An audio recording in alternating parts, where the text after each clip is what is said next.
Personally, I love 60s Bollywood music.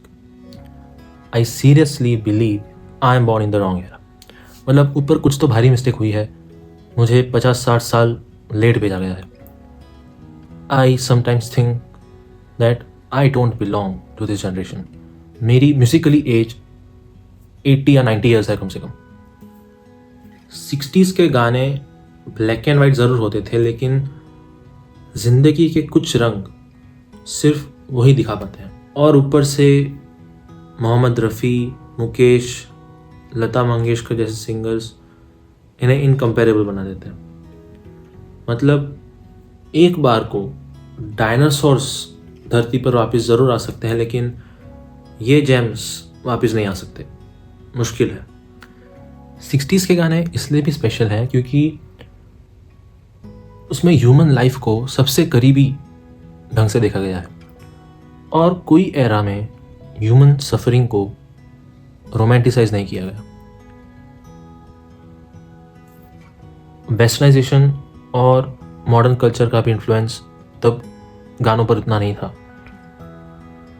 60s के गाने Indian poetry, Sufism और कबीर के थॉट्स और इवन एंशंट इंडियन फिलोसफीज से बहुत ही ज़्यादा कनेक्टेड थे. और पता नहीं, लेकिन आई सीरियसली बिलीव कि अब ऐसे सॉन्ग्स तो लिरिकली बनना इम्पॉसिबल है. It is an era of unmatched talent, unmatched poetry and unmatched art. 60s में कई सारे अच्छे सॉन्ग्स थे, लेकिन जो सॉन्ग मुझे सबसे ज़्यादा पसंद है और जो मैं मानता हूँ कि इससे बेहतर सॉन्ग नहीं लिखा गया है आज तक, इंडिया में तो नहीं ही लिखा गया है, वो है मैं ज़िंदगी का साथ निभाता चला गया. इट्स फ्रॉम द मूवी हम दो, जो 1961 में आई थी. Dev Anand was the lead actor, और दिस सॉन्ग ये मोहम्मद रफ़ी ने गाया है. मेरे हिसाब से इस सॉन्ग में लाइफ को जैसे बताया गया है वैसा कभी किसी म्यूज़िक पीस में नहीं आया. This song really touches human soul. मैं म्यूज़िकली इस सॉन्ग के बारे में ज़्यादा बात नहीं करना चाहूँगा. मैं सिर्फ लिरिक्स पे और इसके पीछे की पोइट्री पे ज़्यादा ध्यान देना चाहूँगा. This song starts with the line, मैं ज़िंदगी का साथ निभाता चला गया, हर फिक्र को धुएं में उड़ाता चला गया. This is the root verse. ये वर्स बताता है कि कैसे हम लाइफ के साथ चलते हैं, कैसे हमें लाइफ के साथ चलना चाहिए.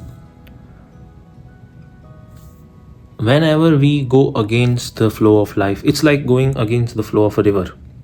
हम कितना भी ट्राई करें, रिवर हमें अपने साथ ही ले जाएगी हमेशा. एनर्जी हमारी ही वेस्ट होती है रिवर के फ्लो के अगेंस्ट स्विम करने में. सिमिलरली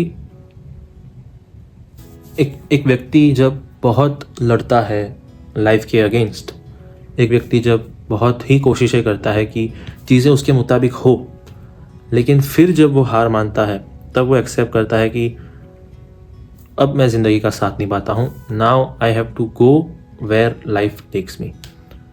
और जब हम एक बार लाइफ के फ्लो को एक्सेप्ट कर लेते हैं, फिर हमें कुछ नहीं करना है, कोई फिक्र ही नहीं है, कोई चिंता ही नहीं है. We will go wherever life goes. So हम एक तरह से अपनी सारी चिंताओं को धुएं में उड़ा देते हैं. Second verse of the song is, बर्बादियों का सौग मनाना फजूल था, बर्बादियों का जश्न बनाता चला गया. It's quite true actually. What we have lost, जितना भी नुकसान हुआ है हमारा ज़िंदगी में, जो हम समझते हैं कि हमारा नुकसान है, उसमें रोने का कोई फ़ायदा नहीं है. Ultimately what is gone. Now we have two choices. जो खोना था वो तो खो गया है. अब चॉइस अब दो ही है, या तो हम रोएं या हम अपनी ही गलतियों पर हंसे। So this song says that when we accept the flow of life, जब हम जिंदगी का साथ निभाते हैं तब अपनी ही बर्बादियों का जश्न बनाते हैं। It's like every mistake is a fest. So instead of regretting over what we have done, we should start celebrating whatever is done by us. बिना सोचे कि ये मेरी हार थी या जीत थी, हमें हर उस बात का जश्न मनाना चाहिए जो लाइफ ने हमें करवाई है। इसका थर्ड वर्स है, this shows complete surrender towards life. ये बताता है कैसे एक व्यक्ति अपने आप को पूरी तरह समर्पित कर देता है जीवन को। ये वर्स है, जो मिल गया उसी को मुकद्दर समझ लिया, जो खो गया मैं उसको भुलाता चला गया। ये बताता है कि कैसे हम लाइफ के अपने देखने के नज़रिए को कंप्लीटली चेंज कर सकते हैं। वी थिंक कि हमें लाइफ में कुछ मिलेगा, हम इसी आश में लगे रहते हैं कि हम ज़ीरो से स्टार्ट कर रहे हैं और हमें लाइफ में आगे बढ़ते जाना है। ज़ीरो से हमें कुछ चीज़ें लेनी है, हमें ज़ीरो से अपने 100% तक पहुंचना है। हम ये थॉट के साथ हमेशा चलते हैं। This verse completely change this perspective. ये वर्स के मुताबिक हमें जो भी मिला है वो 100 ही है, बिकॉज लाइफ इटसेल्फ इज 100। उसके ऊपर जो भी मिला है वो एक तरह से बोनस है। जितना मिलना था वो लाइफ के फॉर्म में हमें मिल चुका है। अब इसके आगे जो भी है उसे आप एक तरह से बोनस समझ लीजिए। सो ये समझना कि वॉट एवर वीव गॉट, जो भी हमें पहले से मिला है वो मुकद्दर है हमारा, वो बेस्ट है हमारा, इससे अच्छा हमें कुछ मिल ही नहीं सकता था। और अब जो नहीं मिला है उसे भुला देना,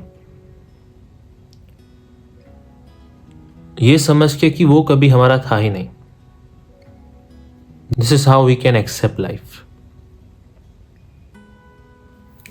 हम कई बार सोचते हैं यार कि I deserve better life, I deserve better family, I deserve better country, or maybe I deserve better job or anything like that. But that's going against the flow of life. That's going against the law of life. To accept that whatever we've got is the best we could ever have in life. हमारे पास इससे घटिया चीज़ें हो सकती थी यार। अगर आप सोचते हो कि नहीं यार मेरी फैमिली अच्छी नहीं है, इससे बदतर जिंदगी है लोगों की। It's the ultimate truth, it's God's honest truth. जो भी हमें मिला है वो मुकद्दर है हमारा, this is the best. And जो नहीं मिला है फॉरगेट इट, वो कभी हमारा नहीं था। यही एक तरीका है ज़िंदगी का साथ निभाने का। This is my favorite part of the song, of the whole song, and I think it really touches the most honest thing in life. जो इसका फोर्थ एंड लास्ट वर्स है, it's deeply rooted in Indian thought, Indian philosophy, in Kabir's thoughts, in even Sufism. ये verse है, गम और खुशी में फ़र्क न महसूस हो जहां, मैं दिल को उस मकाम पे लाता चला गया। इसका डायरेक्ट रेफरेंस स्थित प्रज्ञ के कॉन्सेप्ट में है। स्थित प्रज्ञ मतलब वो व्यक्ति है जिसे हार और जीत, सुख और दुख सब में जो स्टेबल रहता है। सभी ऑड्स में जो व्यक्ति काम है, जो व्यक्ति का रिएक्शन हैप्पीनेस और सॉरो, हार और जीत, whose reaction is same towards everything, वो व्यक्ति स्थित प्रज्ञ है। और इस वर्ष में उसी स्थिति को प्राप्त होने की बात हो रही है कि गम और खुशी में जहाँ कोई फ़र्क नहीं है, जहाँ पे मेरा कोई रिएक्शन नहीं है दोनों में, because what ever I have मैंने उससे अपना मुकद्दर समझ लिया, मैंने उसको अपना बेस्ट समझ लिया है। फिर उसके बाद जब मेरा कोई स्टैंडर्ड ही नहीं है, जब मेरा कोई थ्रेशोल्ड ही नहीं है कि भाई इससे ज़्यादा मुझे मिला तो मैं खुश हूँ, इससे कम मुझे मिला तो मैं दुखी हूँ, अब ये कोई थ्रेशोल्ड ही नहीं है, ये कोई स्टैंडर्ड ही नहीं है अगर, तब ना ही मुझे कोई किसी बात को लेकर खुशी होगी, ना किसी बात को लेकर मुझे गम होगा। So this is the ultimate way to go along with life. जब हमें किसी भी बात को लेकर ज़्यादा खुशी नहीं होती और किसी भी बात को लेकर ज़्यादा गम नहीं होता, तभी हम अच्छे से लाइफ को जी पाएंगे और अच्छे से उसे सेलिब्रेट कर पाएंगे। And these are the only 4 verses in the song. लेकिन मुझे नहीं लगता कि इससे बेहतर तरीके से लाइफ को किसी भी सॉन्ग के अंदर डिफाइन किया गया है। You have to ultimately bend your knee, घुटने झुकाने पड़ेंगे ज़िंदगी के सामने। हम कितना भी ट्राई करें उसके फ्लो के अगेंस्ट जाने में, हम नहीं जा पाएंगे। अल्टीमेटली जो भी हमें मिला है वही हमारा मुकद्दर है, वही हमारा बेस्ट है। इससे अच्छा हमें कुछ मिल ही नहीं सकता था। और जिस स्थिति में, जिस कंडीशन में हमें सुख और दुख इक्वली महसूस होंगे, उसी वक्त हम लाइफ को सेलिब्रेट कर पाएंगे। So according to me this is the greatest gig ever written. And ऐसे सॉन्ग्स दोबारा नहीं लिखे जा सकते अब। And you should definitely listen to this song. I am damn sure you will definitely cry. मैं जिंदगी का साथ निभाता चला गया,